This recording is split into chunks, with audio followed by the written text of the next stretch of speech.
जय हिंद मेरे दोस्तों, आपका स्वागत है आपके अपने YouTube चैनल प्रीतम एकेडमी परिवार में। मैं हूं सूरज कुमार। आज हम लोग क्लास 12th के हिंदी इलेक्टिव के सब्जेक्टिव क्वेश्चंस पर बात करेंगे। आज हम लोग कुछ मोस्ट इंपॉर्टेंट सब्जेक्टिव क्वेश्चंस पर बात करेंगे जो आपके एग्जाम में पूछा जाएगा। ठीक है, साथ ही साथ वीडियो के एंड में आपको मैं एक इम्पॉर्टेंट चीज़ भी बताऊंगा जिसको जरूर सुनिएगा, वो आपके एग्जाम में देखा जाए तो और ज़्यादा मार्क्स गेन करने में मदद करेगा। ठीक है, तो फिलहाल अभी क्वेश्चंस को करते हैं क्योंकि क्वेश्चंस बहुत ज़्यादा है। ठीक है, और समय भी कम है। वीडियो को 2x का स्पीड में देखिएगा, आपका समय बचेगा। साथ ही साथ जो समय बचेगा उसको आप लोग और ज़्यादा यूटिलाइज कर सकते हो विषयों को और पढ़कर। ठीक है, चलिए स्टार्ट करते हैं। देखो, आधे आधे गाने के माध्यम से कवि क्या कहना चाहता है, ये 2023 में प्रश्न आया हुआ प्रश्न सब है।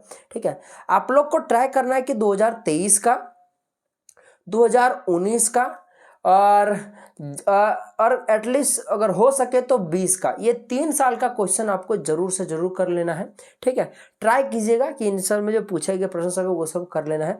20 का नहीं कर पाते तो 23 और 19 का तो कर ही लीजिएगा किसी भी तरह से। साथ ही साथ अगर मॉडल पेपर भी हो जाए अगर 23 और 19 का, तब तो बड़ी अच्छी बात है। पर फिलहाल के लिए मैं इन्हीं से क्वेश्चंस करा रहा हूँ तो आपका तो बहुत ज़्यादा पोर्शन क्लियर हो जाएगा। बाकी मैं कुछ एक्स्ट्रा क्वेश्चंस भी आपको करा रहा हूँ जो आपके बोर्ड एग्जाम में बहुत इंपॉर्टेंट रोल अदा करेगा। ठीक है, तो फिलहाल चलिए देखो, आधे आधे गाने के माध्यम से कवि यह कहना चाहता है कि जब व्यक्ति के मन में बेचैनी, निराशा या फिर निराशा वगैरह हो गया, अरुचि आ जाती है, तब उसकी सृजनात्मक शक्ति आधी अधूरी ही रह जाती है। ठीक है ना, उसकी जो सृजनात्मक शक्ति होती है वो क्या हो जाती है, आधी अधूरी ही रह जाती है। इस प्रकार उसके मन में देखा है तो स्पष्ट भावों का सृजन नहीं हो पाता है। पूर्ण सृजनात्मक क्षमता के लिए मन की बाधाओं को दूर करना आवश्यक है।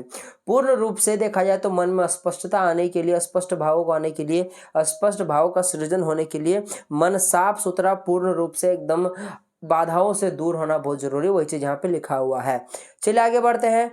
देखो नेक्स्ट प्रश्न आपके पास, कवि मौन होकर प्रेमिका के कौन से प्रण पालन को देखना चाहता है। तो कवि मौन रखकर प्रेमिका के कौन से प्रण पालन को देखना चाहता है। चलिए आगे बढ़ते हैं। देखो, कवि मौन होकर प्रेमिका के उस प्रण को, उस प्रतिज्ञा को देखना चाहता है जो उसने उसके पूर्व काल में की थी। भाई साहब, उस प्रण को देखना चाहता है जो उसने अपने पूर्व काल में की थी, जब प्रेमी प्रेमिका मिला करते थे और उसकी प्रेमिका ने वादा किया था, और उसके साथ ही साथ प्रेम में जो प्रेमी है उसकी प्रेमिका ने एक वादा किया था, उसकी सदा के लिए बन जाने का प्रण किया था। और क्या प्रण था कि उसकी सदा बन जाने का प्रण था, यही प्रतिज्ञा की थी। कवि अपनी सुजान को वह प्रतिज्ञा याद दिलाना चाहता है, वह दिखाना चाहता है कि उसकी प्रेमिका उसे किस हद तक चाहती है। तो ये सारा बात था, टोटल मिलाकर बात ये था कि मैं सदा आपकी रहूंगी, या फिर बोलो कि मैं हमेशा तुम्हारा रहूंगा। इस देखा जाए जो प्रण था इसी को वह देखना चाहता था, इस प्रण को अपने समझो कि जिंदगी में समझो कि देखना चाहता था। तो ये सारी चीजें हैं। चलिए आगे बढ़ते हैं। तो देखो प्रश्न आपके पास, गणितसाजी का इम्तिहान पास करने के लिए लेखक का क्या तात्पर्य है। देखो, गणितसाजी का इम्तिहान पास करने, ये जो है चीज, इससे लेखक का क्या तात्पर्य है, ये सभी प्रश्न 2023 में आए हुए प्रश्न सब है। तो देखो, गणितसाजी का इम्तिहान पास करने के लिए लेखक का अभिप्राय यह है कि घड़ी के प्रत्येक पुर्जे के बारे में जानकारी प्राप्त करके घड़ी ठीक करने की जानकारी प्राप्त करना, अर्थात किसी भी कार्य में हाथ डालने से पूर्व उस कार्य की पूर्ण जानकारी अनिवार्य है, यही चीज था। ठीक है, चलिए आगे बढ़ते हैं नेक्स्ट प्रश्न की ओर। लेखक बुढ़िया से बोधिसत्व की 8 फुट लंबी सुंदर मूर्ति प्राप्त करने से कैसे असफल हुआ। तो देखो, सबसे पहली बात, लेखक ने बोधिसत्व की 8 फुट लंबी सुंदर मूर्ति खेत की मोड़ पर पड़ी देखी। ठीक है ना, खेत की मोड़ पर पड़ी देखा। ठीक है, वह मथुरा के लाल पत्थर की थी। वो मूर्ति कैसे थी, मथुरा के लाल पत्थर की थी। साथ ही साथ देखा है तो जैसे ही लेखक उठाने लगा तो एक बुढ़िया तमक कर बोली, क्या बोली कि बड़े चले हैं मूरत उठावे, ई महार है हम ना देवे। ठीक है, तो ये चीज़ कहा था उन्होंने, ठीक है। लेखक समझ गया कि मुद्रा की झंझनाहट गरीब आदमी के हृदय में उत्तेजना पैदा करती है। अब सबको पता है भाई साहब, जो गरीब हो उसको मुद्रा दिखाओ, मुद्रा का वो भाव समझता है, या फिर ये बोलो कि आप मुद्रा देकर एक तरह से उससे बहुत सारा काम करवा सकते हो, ठीक है। अच्छा, लेखक ने बुढ़िया को 2 रुपये दिए और मूर्ति ले ली, ठीक है। बुढ़िया ने खुशी से वो जो है मूर्ति लेखक को दे दिया, ठीक है। इस प्रकार लेखक मूर्ति लेने में सफल हुआ। तो ये सारा बाजरा था। चलिए, गौ नंबर का जो प्रश्न था, संदेश भेजने के बाद बड़ी बहुरानिया की मन स्थिति कैसी थी। तो बड़ी जो बहुरानी थी उसकी मन की स्थिति कैसा था। तो देखो, संदेश भेजने के बाद बड़ी बहुरानी सिसकने लगी। सिसकने माने समझ में आता है ना, ठीक है। उसने कहा उसने कहा कि माँ से कहना मैं भाई भगनियों की नौकरी करके पेट पालूंगी। समझा है ना, भाई भगनियों की जो नौकरी करके मैं उनका पेट पालूंगी, ठीक है। बच्चों की जो जूठन है उसको खाकर कोने में पड़ी रहूंगी, लेकिन यहाँ अब नहीं रह सकूंगी। यदि माँ मुझे यहाँ से नहीं ले जाएगी तो वो क्या करेगा, गले में घड़ा बांधकर पोखरे में डूब जाएगी, ठीक है। तो ये सारी चीजें थी। चलिए आगे बढ़ते हैं। डॉक्टर हजारी प्रसाद द्विवेदी की 2 रचनाओं के नाम लिखें। उसी प्रकार से सचिदानंद जो आपके सचिदानंद हीरानंद वात्स्यायन आगे की किन्हीं 2 रचनाओं के नाम लिखे, ठीक है। तो सबसे पहले देखो, हम लोग डॉक्टर हजारी प्रसाद द्विवेदी के 2 रचनाओं के बारे में जानते हैं। सबसे पहले एक हो गया अशोक के फूल, एक हो गया कूटज। उसी प्रकार से सचिदानंद हीरानंद वात्स्यायन की अगर बात करें तो यही दीप अकेला, साथ ही साथ मैंने देखा एक बूंद। तो इस प्रकार से सबसे पहली बात, आपके लेखक से प्रश्न बनते हैं सब्जेक्टिव में, ठीक है। हो सकता है यहाँ पे आपके पास श्री हजारी प्रसाद द्विवेदी दिखा हुआ है, तो कुछ दूसरे लेखक कैरेक्टर का नाम दे दे अगर पूछेगा इनकी रचनाओं के नाम लिखें, ठीक है। और ऑब्जेक्टिव में तो ऑब्वियसली बात रहता है, यानी कि मुझे लग रहा है कि 3 से 4 प्रश्न आपके लेखक से बनेंगे, समझ रहे हो ना, तो बहुत इंपॉर्टेंट। चलिए आगे बढ़ते हैं। जगदर के मन में किस तरह का ईर्ष्या भाग जगा और क्यों। देखो, जगदर जब भौरों के घर यह पता करने पहुंचा कि सूरदास के घर आग किसने लगाई, तो उसे पता लगा कि भौरों ने ही सूरदास के घर पर क्या लगाई थी, आग, ठीक है। चलिए आगे बढ़ते हैं। इसके साथ ही उसने सूरदास के पूरे जीवन भर की जो जमा पूंजी है उसे भी क्या कर लिया था, लूट लिया था भौरों ने, ठीक है। यह जमा पूंजी थी वो लगभग 500 रुपए की थी। जगदर जानता था कि यह इतना रुपया है जिससे भौरों की जिंदगी की सारी कठिनाई जो है वो पल भर में दूर हो सकती है। और भौरों की चांदी होते देख, चांदी मतलब समझ में आना ना, किस्मत चमकते देख, जो कि गलत बात है, ठीक है। जगदर के मन में इसको देखकर ईर्ष्या का भाग उठ गया, ठीक है। बोला कि आधा आधा कर लेते हैं, ठीक है, मैं किसी को नहीं बताऊंगा, ऐसी चीजें थी, ठीक है। चलिए आगे बढ़ते हैं। जनसंचार के विभिन्न माध्यमों पर प्रकाश डाले, बहुत इंपॉर्टेंट प्रश्न है, 2011, 15, 17 और 24 में वो प्रश्न है, तो इसको आप लोग देखो। सबसे पहले जानते हैं अखबार या जो आपके पास पत्र पत्रिका है उस पर देखो। अखबार और पत्र पत्रिका जनसंचार का एक प्रमुख माध्यम है, या जनसंचार या प्रिंटिंग माध्यम होता है। या जनसंचार का क्या होता है, एक प्रिंटिंग माध्यम होता है, यानी कि लिखा हुआ माध्यम होता है, ठीक है। और बेसिकली लिखा हुआ नहीं, प्रिंटिंग होता है, मशीन द्वारा लिखा जाता है, उसी को प्रिंट बोलते हैं, ठीक है। लोग अखबार और पत्र पत्रिकाएं पढ़कर देश विदेश की जानकारी एकत्रित करते हैं। उसी प्रकार से टेलीविजन भी क्या है, यह एक जनसंचार का माध्यम है। और यह जनसंचार है, यह बेसिकली दृश्य श्रव माध्यम, यानी कि इसको हम लोग देख सकते हैं और देख और सुन भी सकते हैं, ठीक है। तो साथ ही साथ देखा जाए तो लोग टेलीविजन देखकर देश विदेश में वही सारी जानकारियां प्राप्त करते हैं। उसी प्रकार से रेडियो और इंटरनेट की बात करें, देखो रेडियो और इंटरनेट भी क्या जनसंचार का एक प्रमुख माध्यम भी बन चुका है, और वो है भी, ठीक है। यह जनसंचार का श्रव माध्यम है, ठीक है। और देखा जाए तो लोग रेडियो के माध्यम से देखा देश विदेश की जानकारी रखते हैं। उसी प्रकार से इंटरनेट भी जनसंचार का एक अहम माध्यम है, और वह धीरे धीरे और अहम होता ही जा रहा है। अब तो रेडियो वगैरह बहुत ही कम सुना जा रहा है, ठीक है। इंटरनेट के जरिए अभी देश विदेश में क्या हो रहा है इसकी जानकारी लोग रख रहे हैं। साथ ही साथ देखा जाए तो यह बहुत तेजी से ये जो माध्यम है ये बढ़ता जा रहा है, ठीक है। तो ये सारी चीजें यहाँ पे लिखा हुआ है। अच्छा, कोया किसे कहते हैं, इसकी विशेषता बताएं। तो देखो, कोया एक जल पुष्प है। सबसे पहले बात ऑब्जेक्टिव में पूछा जाता है कोया क्या है, तो ये एक जल पुष्प होता है, यह पानी में उगता है, ठीक है। इसको देखा जाए तो कुमुद भी कहते हैं, इसको क्या कहते हैं, कुमुद भी बोला जाता है, इसे कोकावेली भी कहते हैं। कोकावेली भी देखो कितना सारा नाम है, जल पुष्प बोलो या फिर ये प्रकार का जल पुष्प होता है, ठीक है। कुमुद हो गया, ऐसा देखा तो कोकावेली भी कहा जाता है। यह शरद ऋतु में खिलता है, क्या कहता है, शरद ऋतु में खिलता है, जहाँ भी गड्ढा होता है और उसमें पानी भरा होता है वहाँ पर कोया फूल उठती है, ठीक है, बोलो कि खिल जाता है, ठीक है ना। रेलवे लाइन के दोनों ओर गड्ढे में भरे पानी में भी यह फूल दिखाई देता है। यह समस्त उत्तर भारत में मिलता है। मिलता कहाँ, समस्त उत्तर भारत में मिलता है। साथ इसकी विशेषताओं को भी लिखने को बोला है, तो एक्चुअली देखा है तो सारी विशेषता यहीं पे लिखा जा चुका है, ठीक है। पर आप लोग अलग से भी लिख सकते हो पॉइंट वाइज बना के, जैसे कि यह मुख्यतः शरद ऋतु में सरोवर में खिलता है, जो कि जनरली उत्तर भारत में ज़्यादा देखने को मिलता है, ठीक है। देखा जाए तो इसकी गंध जो होती है अत्यधिक मादक होती है, मादक समझ में आता है ना, नशीला टाइप का होता है, ठीक है। जहाँ पानी जमा होता है वहाँ यह स्वयं उग जाता है। सर देखो इसका जो रंग होता है चांदनी की भांति दूधिया होता है, ठीक है ना, यही कारण है कि अत्यंत आकर्षक लगता है, यह होता भी है, ठीक है। अच्छा, गर्मी और लू से बचने के उपायों का विवरण दीजिए। क्या आप भी उन उपायों से परिचित है? ये तो बहुत ही ईजी प्रश्न है, इसको आप लोग खुद से पढ़िएगा। बाकी मैं ये जो पूरा पीडीएफ है, ये पीडीएफ मैं आपको टेलीग्राम में डाल दूंगा, वहां जाके आप लोग देख लीजिएगा, ठीक है। तो वहाँ से आप लोग इसको डाउनलोड कर लीजिएगा, ये बहुत ही सिंपल चीज़ें हैं, ठीक है। जर्नी वही सब लिखा हुआ है यहाँ पे, लू के बारे में थोड़ा मोड़ा यहाँ पे लिखा है, पढ़ लीजिएगा लू क्या होता है वगैरह वगैरह, ठीक है। लू से वही जो आपके पास बाहर जाते समय बहुत सारी चीज़ों का आप लोग को ध्यान रखना पड़ता है, ठीक है। सफ़ेद वफेद कपड़ा पहनो, पानी अच्छे से पियो, ठीक है। ये सब चीज़ों को आप लोग खुद से भी पढ़ के समझ सकते हो। अच्छा, जनसंचार के प्रमुख आपके पास कार्यों को रेखांकित कीजिए। तो देखो जनसंचार के सीधा से देखा जाए तो ये जो प्रश्न है ये बहुत इंपॉर्टेंट प्रश्न है, ये बहुत ज़्यादा प्रश्न है, मुझे लग रहा है कि इस साल आएगा 2011, 15, 20 और देखा जाए तो आपके पास 2000 देखा जाए सेट 2023 में भी पकड़ लो कि उसके सेट में भी था, ठीक है।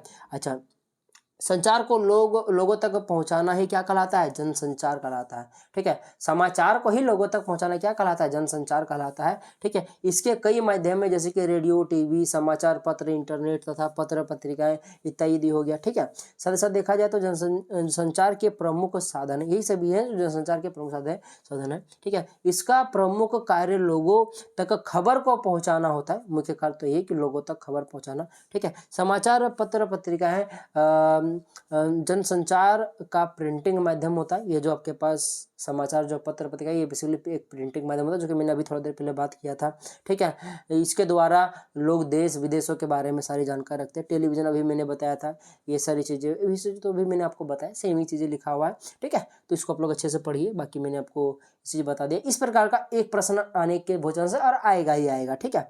इस प्रकार से दे देगा आपके पास, देखा देगा सब प्रसंग व्याख्या कीजिए। ये जो कुछ प्रसंग टाइप के दे दिया गया है, इसको आपको टोटल व्याख्या करना है। इस प्रकार से कुछ आपको कविताओं से वगैरह से आपके पास इस प्रकार से आपको कुछ कुछ स्ट्रक्ट कर लिया जाएगा, ठीक है। कुछ लाइनें, कुछ पैराग्राफ, अब उसका आपके पास प्रसंग वगैरह व्याख्या के बारे में पूरा आपको बताना पड़ेगा, ठीक है। तो ये सब आपको करना है, ठीक है। ये बेसिकली 2011 में आया हुआ प्रश्न है, ठीक है। और 11 के साथ रिसेंटली और एक बार आया, शायद 2023 में आया है या फिर 21 में आया हुआ प्रश्न सब, ठीक है। मुझे ऐसे याद नहीं आ रहा है, तो इसको देखिएगा। साथ ही साथ ये जो आपके पास पहला वाला है, ये पहला वाला का आपका जो है वो आंसर नीचे है, ठीक है, याद रखना मेरी बात, ठीक है। और जो ये सेकंड वाला है, ये और वाला, ये आपका सीधा सीधा आपको यहाँ पे देखने को मिल रहा है। तो जब पीडीएफ से पढ़िएगा तब आप लोग इसको देख लीजिएगा, मैं आपका बहुत कुछ पढ़ने को देने वाला हूँ। अच्छा, ये प्रश्न बहुत इंपॉर्टेंट है, लोकतंत्र में चुनाव विषय पर निबंध लिखिए। बेसिकली ये निबंध का पार्ट है। निबंध के लिए मैं देखा जाए तो लास्ट में बताऊंगा क्या करने वाला, वही चीज़ मैं आपको बताने वाला था जो मैंने बोला ना, लास्ट में एक बहुत इंपॉर्टेंट चीज़ बताने वाला हूँ।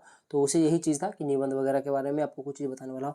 तो लोकतंत्र के चुनाव, इसको आप लोग अच्छे से पढ़िएगा, बहुत इंपॉर्टेंट चीज़ है, सब आप लोग खुद से पढ़िएगा तो चीज़ें ज़्यादा अच्छे से याद रहेंगी, ठीक है। साथ ही साथ आपको तो लिखना है ही, जिन्होंने पढ़ा है उनको तो समझ में आ रहा होगा, जिन्होंने नहीं पढ़ा उसको तो भाई साहब आपको किसी भी तरह से पढ़ लेना। और वहाँ पे पढ़ोगे तो ये तो डेफिनेटली कि खाली कॉपी नहीं छूटेगा, कुछ ना कुछ लिखोगे और नंबर मिलता है, लिखोगे अच्छा से तो कुछ ना कुछ जरूर मिलेगा, ठीक है। निम्नलिखित में से किन्हीं एक, अच्छा एक से हमें कोई मतलब नहीं, हमें सब आंसरों से मतलब है। वही चीज़ आपके पास सब प्रसंग दिया हुआ है, इनकी व्याख्या करना है, ठीक है। तो देखो यहाँ पे सब प्रसंग है आपके पास, इसको पढ़िए। आपके पास तुमने कभी देखा है, इस प्रकार से है, तो इस प्रकार से पूरा पढ़िए, इसका प्रसंग व्याख्या करना है आपको, ठीक है। अब विशेष सारी चीज़ें सब देखिए, और एक यहाँ पे दिया हुआ है, इसका भी आपको प्रसंग वगैरह व्याख्या वगैरह सारा चीज़ें करना है, देख लो, ये सब आपको खुद से करना है, ठीक है। एक बार पढ़ लीजिएगा ये सबको, सारा चीज़ मैं बता नहीं सकता, वीडियो बहुत लंबा हो जाएगा। साथ ही साथ कुछ चीज़ें खुद भी कर लीजिए। अभी आपके पास देखा जाए तो ये सब करने के लिए इनफ समय, हिंदी का तैयारी करने के लिए एक रात काफ़ी होता है, अगर मैं सही बात बोलूँ तो।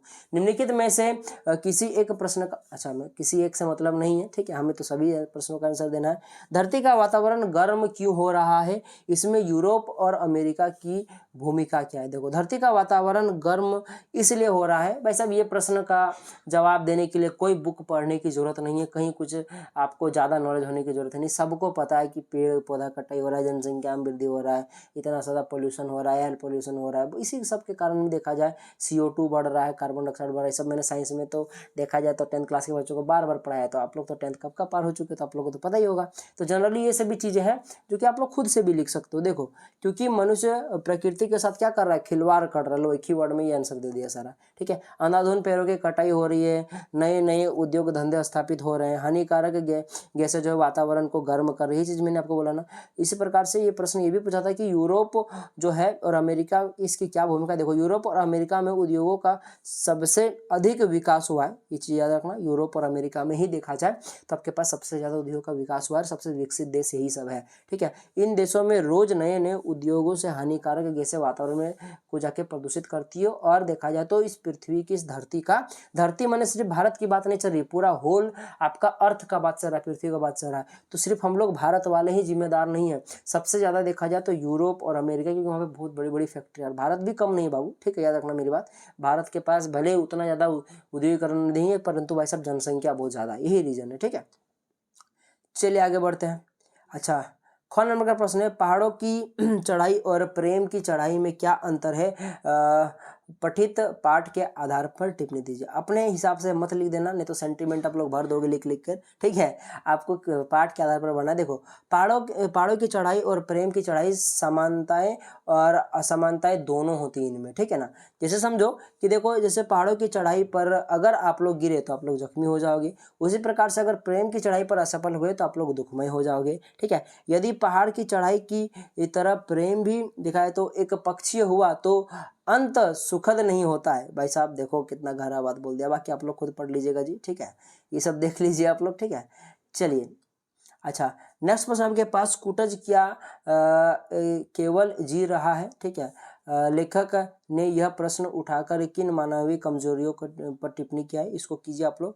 अब आप लोग, ये लास्ट प्रश्न था, ठीक है, आज के इस वीडियो का, ठीक है, और इसको भी आप लोग खुद से कर लीजिएगा। मैंने कुछ कुछ प्रश्न आपको खुद से करना दिया, इजी लैंग्वेज में लिखा है, आप लोग पढ़िएगा तो ऐसा नहीं कि कुछ समझ में नहीं आएगा, और पढ़ोगे तो गारंटी कुछ ना कुछ एग्जाम में जरूर लिख दोगे, ठीक है। तो ये सारी चीज़ें थी, और जिन्होंने पूरा साल पढ़ा उनको तो ऐसे भी मजा आएगा, ठीक है, कोई दिक्कत है ही नहीं, ठीक है। तो मैं उन बच्चों के लिए बोला जो कुछ नहीं पढ़ा है, तो उन लोग ये सब पढ़ोगे तो बहुत कुछ चीज़ें समझ में आएंगी और आप लोग आराम से लिख लोगे, ठीक है। तो मैं ये बोल रहा था कि लास्ट में चीज़ बताऊंगा, तो सुनो। देखो, ये तो आपके पास देखा जाए तो ये बुक का बहुत सारा मैंने पोर्शन आपको बता दिया, इंपॉर्टेंट क्वेश्चंस। मैंने टिप्स भी आपको बता दिया कि 2021 और 2023 का जितना क्वेश्चंस है, जितना मॉडल पेपर, उसको चाट जाओ, ठीक है। साथ ही साथ मैं ये बोलना चाह रहा था कि मैं और कुछ इंपॉर्टेंट क्वेश्चंस बुक का मैं डाल दूंगा इस टेलीग्राम में, ठीक है। तो आप लोग टेलीग्राम में जाकर ज्वाइन हो जाए, इस वीडियो का डिस्क्रिप्शन में आपको लिंक मिल जाएगा, हमारे व्हाट्सएप ग्रुप में भी जाकर ज्वाइन हो जाइएगा। वहाँ पे मैं इंपॉर्टेंट क्वेश्चंस और कुछ डालूंगा, तो उसको भी कर लीजिएगा। साथ ही साथ जो आपका ग्रामर का पोर्शन आता है, ठीक है ना, जिसमें आपके पास देखा जाए तो वही निबंध वगैरह आपको लिखने का, एप्लीकेशंस वगैरह होगा, तो उस टाइप का जो क्वेश्चंस होगा उसके लिए भी कुछ इंपॉर्टेंट मैं टेलीग्राम में डाल दूंगा, ठीक है। तो वहां से आप लोग जाके जरूर कर लीजिएगा, तो मेरा बात मानो कि आपका अच्छा खासा सब्जेक्टिव में नंबर आ जाएगा, ठीक है। साथ ही साथ ये जो क्वेश्चन मैं करा रहा हूँ, इसी टाइप का क्वेश्चन आपके इर्द गिर्द एग्जाम में देखने को मिलेगा, ठीक है। तो ये आपके लिए बेनिफिट होगा, इंपॉर्टेंट है सारा क्वेश्चन, तो सभी क्वेश्चन को अच्छे से कीजिएगा, और जो मैं दूंगा टेलीग्राम में उसको भी करना है। साथ ही साथ देखा जाए, और एक चीज मैं बता देता हूं जो कि मैं बताया था इससे पहले वाला वीडियो में, कि देखो ये बुक वाला क्वेश्चन है, बुक वाला क्वेश्चन किधर से आएगा, कहां से आएगा, ये बोलना थोड़ा मुश्किल है। तो इसीलिए मैं बोल रहा हूँ कि बुक वाला क्वेश्चंस तो आपको करना ही है, पर सबसे पहले जितना आपका देखा जाए तो ग्रामेटिकल पोर्शन है उसको पहले कवर कर लो, ठीक है। उससे क्या हो कि आपका नंबर आ जाएगा। जो आपके पास गद्यांश वगैरह आएगा, आप लोग पहले उसको बनाइएगा, उस सबको कर लीजिएगा, ठीक है। तो आपका एक ठीक ठाक माने कि आप लोग सेफ जोन में पहुंच जाओगे। बाकी उसके बाद ये सभी बुक वाले क्वेश्चंस पर ध्यान देना, पर ऐसा नहीं कि ध्यान नहीं देना। मैं जो वीडियो बनाई इसको तो सुनना ही आप लोगों ने, आई होप कि देखा होगा, तभी आप लोग ये बात मेरा सुन रहे हो, ठीक है। तो ये सारी चीजें हैं, इसको तो आपको करना ही है, साथ ही साथ ज़्यादा ध्यान वही चीज़ों पर देना है जिससे आप लोग इजीली नंबर गेन कर सकते हो। जैसे ग्रामेटिकल पोर्शन हो गया, ठीक है, जो आपके पास पैराग्राफ वगैरह देगा, जो गद्यांश वगैरह होता है, उस सबसे आप लोग इजीली नंबर ला सकते हो, ऑब्जेक्टिव से इजीली नंबर ला सकते हो। तो उस सब कीजिएगा। बाकी ऑब्जेक्टिव का तो मैंने देखा है, तो इससे पहले मैंने लगभग 200 लगभग 120-130 क्वेश्चन मैंने कराया। उससे पहले ही मैंने कल रात को क्वेश्चन कराया था, पंकज सर भी क्वेश्चन कराया, 3-4 वीडियो मैंने लिया ऑब्जेक्टिव का, सारा देख लीजिएगा जो नहीं देखे सो, ठीक है। तो ऑब्जेक्टिव का काम इसमें हो जाएगा आपका, ठीक है। बाकी कोई भी डाउट होगा तो कमेंट बॉक्स खुला है, कमेंट जरूर कीजिएगा, हम लोग ज़्यादा से ज़्यादा आपके कमेंट का जवाब देने की कोशिश करते हैं, ठीक है। तो चलिए मिलते हैं अगले वीडियो में, तब तक के लिए जय हिंद, जय भारत और आपका दिन शुभ हो।